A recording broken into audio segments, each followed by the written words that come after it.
खबर उत्तराखंड के मसूरी से है, जहां Mussoorie taxi car owner association के चुनाव संपन्न होने के बाद जीत का प्रमाण पत्र न मिलने पर सदस्यों ने हंगामा किया। निर्वाचन अधिकारियों को थोड़ी देर बंधक भी बनाया। हालांकि देर रात को कागज में लिखकर जीत का प्रमाण पत्र उन्हें प्रदान किया गया। आपको बता दें, Mussoorie taxi car owner association के चुनाव संपन्न होने के बाद रजिस्ट्रार ऑफिस से भेजे गए निर्वाचन अधिकारियों के द्वारा प्रत्याशियों को विजयी घोषित न करने और विजयी प्रत्याशियों को विजय प्रमाण देने में देरी करने पर एसोसिएशन के सदस्यों ने जमकर हंगामा काटा और निर्वाचन अधिकारियों को थोड़ी देर के लिए बंधक भी बना दिया। विजयी प्रत्याशियों का कहना था कि जब तक उनको विजय का प्रमाण पत्र नहीं मिलेगा तब तक वो निर्वाचन के अधिकारियों को जाने नहीं देंगे। हंगामे को देखते हुए देर रात में चुनाव अधिकारियों ने कागज पर लिखकर विजेता प्रत्याशियों को जीत का प्रमाण पत्र दिया।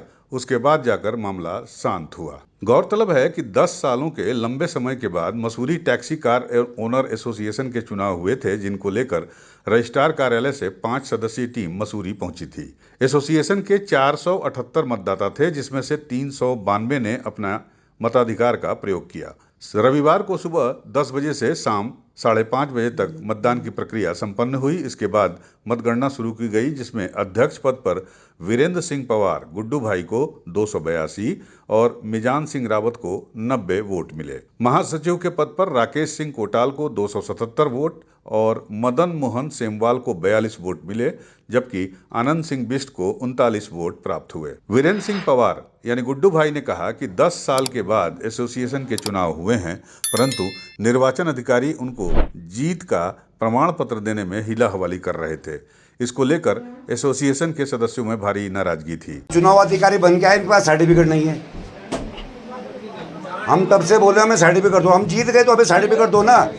कहाँ इनका काउंटिंग चार्ट है जिसमें साइन होने, हमारे जो हारे उनके साइन होने, जो हमारे एजेंट उनके साइन होते हैं, जो रूल है कि नहीं? कहाँ है इनका? कुछ नहीं है। ये कॉपी पेन लेकर कुछ नहीं। और उन्होंने कहा कि जब चुनाव के बाद वो भारी मतों से जीत गए तो जीत का प्रमाण देने में हिला हवाली या देरी क्यों की जा रही थी।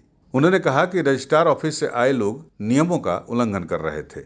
उधर रजिस्ट्रार कार्यालय से आए अधिकारियों आशीष कुमार पांडे का कहना है कि उप प्रबंधक से चुनाव शांतिपूर्ण कराने के साथ वीडियोग्राफी के तहत इस चुनाव को संपन्न कराने के आदेश प्राप्त हुए थे, जिसको लेकर उनके द्वारा नियमों का पालन करते हुए सभी प्रक्रिया को अपनाया गया और एसोसिएशन के चुनाव संपन्न कराए गए। हम लोगों ने रिजल्ट को बता दिया है, किसको कितने मत मिले हैं। सारी डिटेल्स पहले भी मीडिया को दे दी है, अभी भी आप कहेंगे दोबारा दे देंगे, ठीक है। हाँ, हमें जो निर्देश मिले थे वोट करा करके उसकी सूचना उप प्रबंधक महोदय को दिए जाने के लिए निर्देशित किया। जीते हुए प्रत्याशियों की सूची तैयार करके प्रोसीडिंग रजिस्टर में भी दर्ज कर दी गई।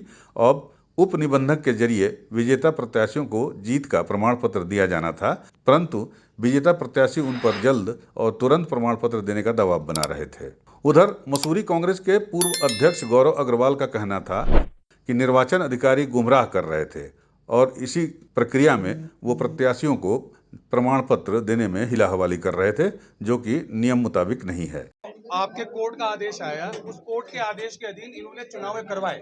तो जब आप ये चुनाव कराते हैं तो वो निष्पक्ष होते हैं। निष्पक्ष चुनाव हुए, रिजल्ट आ गया, एक कैंडिडेट आपका विजेता हुआ, पूरा पैनल आपका जीता। तो मुझे ये समझ नहीं आ रहा कि यहाँ के जो चुनाव अधिकारी हैं उन्हें उससे विजय घोषित करने में क्या प्रॉब्लम हो रही है। और उन्होंने कहा कि किसी भी चुनाव में संपन्न होने बाद यानी किसी भी चुनाव के प्रक्रिया को संपन्न होने के बाद निर्वाचन अधिकारी विजेता प्रत्याशियों को प्रमाण पत्र जारी करते हैं, लेकिन रजिस्ट्रार कार्यालय से आए अधिकारी प्रमाण पत्र देने में देरी कर रहे थे, जिसका कोई पुख्ता कारण भी नहीं बता रहे थे। इससे लगता था कि चुनाव को लेकर कोई गड़बड़ी रचने की बात की जा रही है, जिसे लेकर लोग आक्रोशित हो गए थे। यूपी न्यूज़ 9 के लिए मसूरी से सुनील सोनकर की रिपोर्ट।